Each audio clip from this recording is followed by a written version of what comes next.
বাইরে ঝমঝমিয়ে বৃষ্টি আর জানালার কাছ ঝাপসা হয়ে আসা, এমন দুপুরে মনটা যেন একটু বেশিই অবাধ্য হয়ে ওঠে।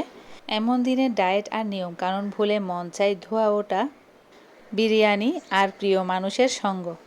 আজকের ব্লগে আপনাদের সাথে শেয়ার করছি আমার বৃষ্টির দিনের স্পেশাল কিছু রান্না, আর রান্নার পরে সেই ভয়ঙ্কর অগোছালো রান্নাঘর নিমিষেই ঝকঝকে পরিষ্কার করার টিপস। বৃষ্টির দিন একটু ভাজাভুজি ভালোই লাগে, তো তিতা করলাটা আমি এভাবে একটু ভেজে নিচ্ছিলাম। একটু ফ্রাই করে আমি তিতা করলাটা পছন্দ করি। একটু যখন হালকা ফ্রাই হয়ে আসবে এটাকে, তখনই আমি নামিয়ে নিব। আর এটা যখন মাঝামাঝি মানে হয়ে আসবে 50%, তখনই আমি এখানে পেঁয়াজ মরিচটা দিই। তারপর পেঁয়াজটাও একটু পোড়া পোড়া হয়ে আসলে তারপর আমি এটাকে নামিয়ে নিই। এভাবে তিতা করলা খেতে খুবই মজা, আর বৃষ্টির দিনে এই সবজিটাও খেতে খুব ভালো লাগে। তো এখানে আমি তৈরি করে নিচ্ছিলাম আমের আচার। অনেক দিন ধরে আমের আচার তৈরি করব করে করা হচ্ছে না।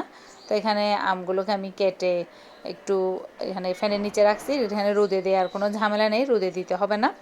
আমকে পরিষ্কার করে ধুয়ে আমি জাস্ট ফ্যানে শুকিয়ে নিলাম। আর এভাবে সরিষার তেলে সব কিছু দিয়ে, মরিচ মশলা সব কিছু দিয়ে এইভাবে একটুখানি তেলে দিয়েই করে নিছি। ব্যাস, ঝটপট আমের আচার তৈরি হয়ে গেল। আর বাচ্চাদের জন্য ঝটপট তৈরি করে নিচ্ছিলাম নাস্তা। আসলে রুটি বেলাবেলির ঝামেলাটা একদম ভালো লাগে না, তো রুটি বেলাবেলির ঝামেলা ছাড়াই তৈরি করে নিচ্ছি নরম নরম গোল গোল পরোটা। এটাকে এভাবে করে উল্টে পাল্টে দিয়ে একটুখানি তেল দিয়ে যখন উল্টে দিব, খুবই মজার পরোটা তৈরি হয়ে যায়। আর এটা সবজি বা মাংসের ঝোল যদি রাতের যদি থাকে, মাংস থাকে, তো এটা দিয়ে খেতে খুবই মজার। তা এভাবেই আমি বাচ্চাদের জন্য মানে খুবই ঝটপট, মাঝে মাঝে সপ্তাহে 2-1 দিন তো দেয়াই যায় বাচ্চাদের টিফিনে ভিন্ন কিছু। আসলে প্রতিদিন তো একই ধরনের টিফিনও দেয়া যায় না, বাচ্চারা পছন্দ করে না। তো ভিন্ন কিছুর জন্য এভাবে করে সপ্তাহে 2-1 দিন আমি ডিম দিয়ে বা অমলেট দিয়ে বা আসলে ঝোল তো আসলে টিফিনের মধ্যে দেওয়া যায় না, তো ডিম ভেজে দিয়ে দিই এভাবে করে। তো এই তো খুবই নরম আর তুলতুলে হয় পরোটাটা।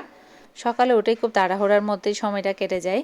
তো এই সময়টাতে রুটি বেলাবেলির ঝামেলাটা খুব বেশি প্যারা লাগে। তো এইখানে মশলার সুবাস যখন সারা ঘরে ছড়িয়ে পড়ে, মনে হয় বৃষ্টির দিনের সার্থকতা যেন ওখানেই। হাঁড়িতে চাল আর মাংসের সেই মেলবন্ধন, দমে রাখা বিরিয়ানির ঢাকনা তুলতেই একরাশ সুগন্ধ।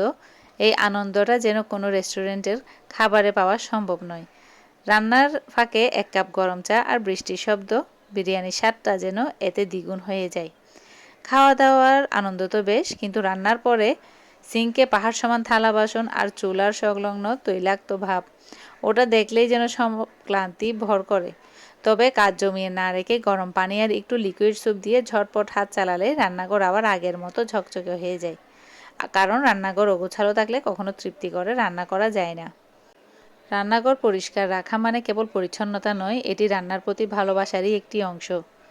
বৃষ্টি, বিরিয়ানি আর এক চিলতে প্রশান্তি।